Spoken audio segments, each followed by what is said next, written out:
Hey guys, Matt and Nikki here. So today we got a brand new ZL1 on the dyno.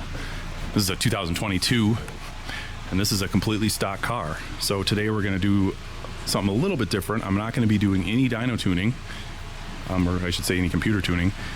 We are going to spin this up on the dyno and see what it makes completely stock as it sits right now. This car's only got 200 some miles on it.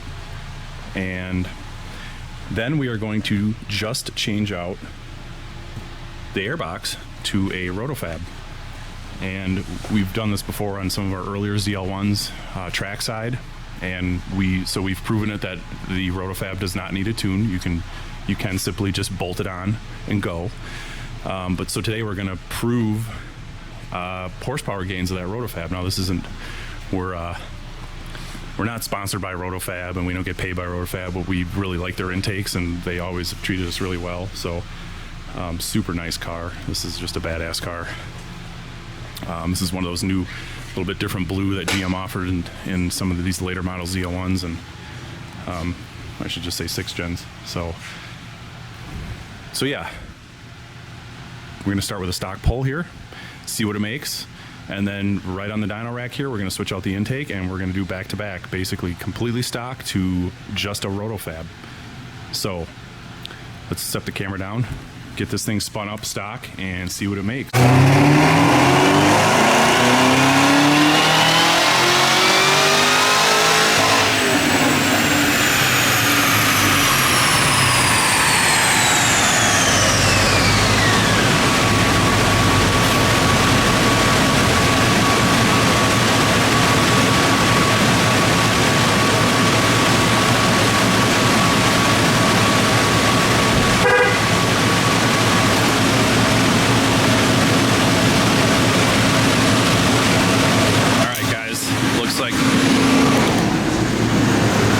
Typical ZL1 stuff for that baseline.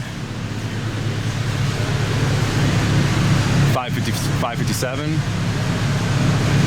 585 torque. So that's a pretty smooth curve.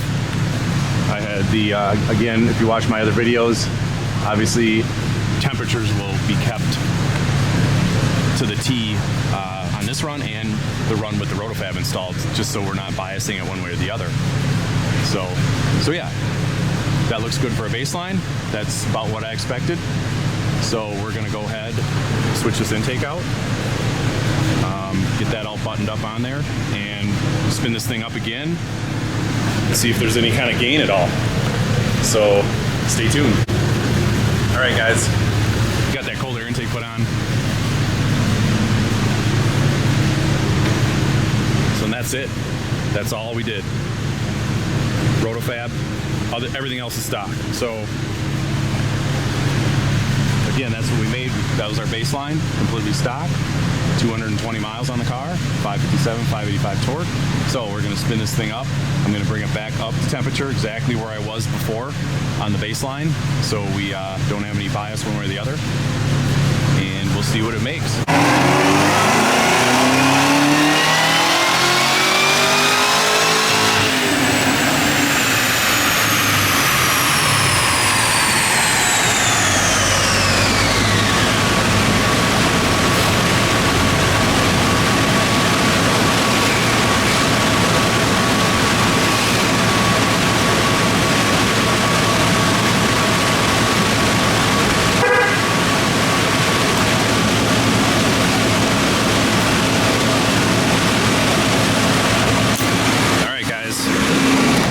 Take a look at that graph. Looks like we picked up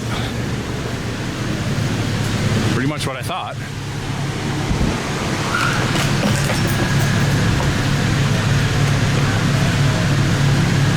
So it looks like we picked up 11 horsepower right at the top end, right where you'd expect, adding a little bit of airflow. And the top end would get you. So that literally was. I had the temperatures, coolant temp was 190, starting manifold temp or supercharger temp was 120 for both runs. Oil temperature was 190 for both runs. Yeah, so that looks pretty good. I mean, that's, again, that's no tune. That's just bolting bolting on that Roto-Fab.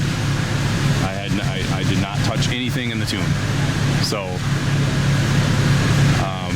and we've verified this before with air-fuel ratio. I've never actually done a back-to-back test on the dyno. I've had a wideband hooked up to one on the street, stock to just the Roto-Fab, and air-fuel ratio is perfectly safe by just switching out the Roto-Fab.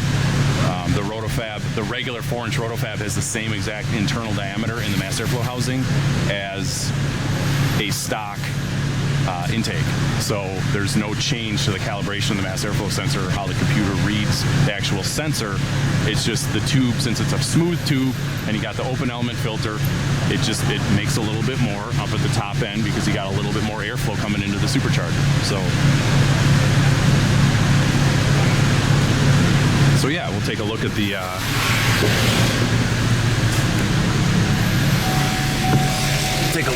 data log. And again, this is stock.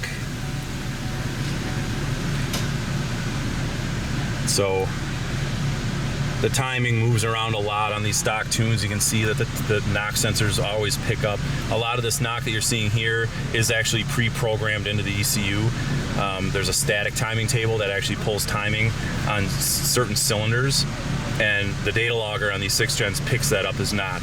So basically the computer's it's basically a preset amount of timing it's pulling on a couple of the cylinders, and it comes up as knock on the data logger. So, but it does look like at the very end here there was some knock, but this, honestly, for a stock file, this is pretty typical. I see this all the time on these stock 6th gen cars. There's just this much knock in the stock programming. So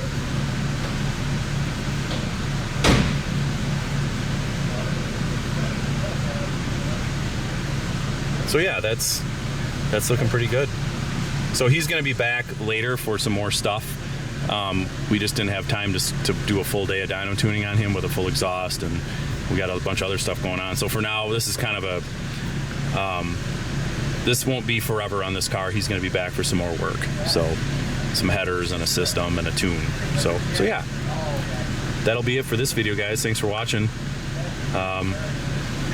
Keep checking back in the channel for more.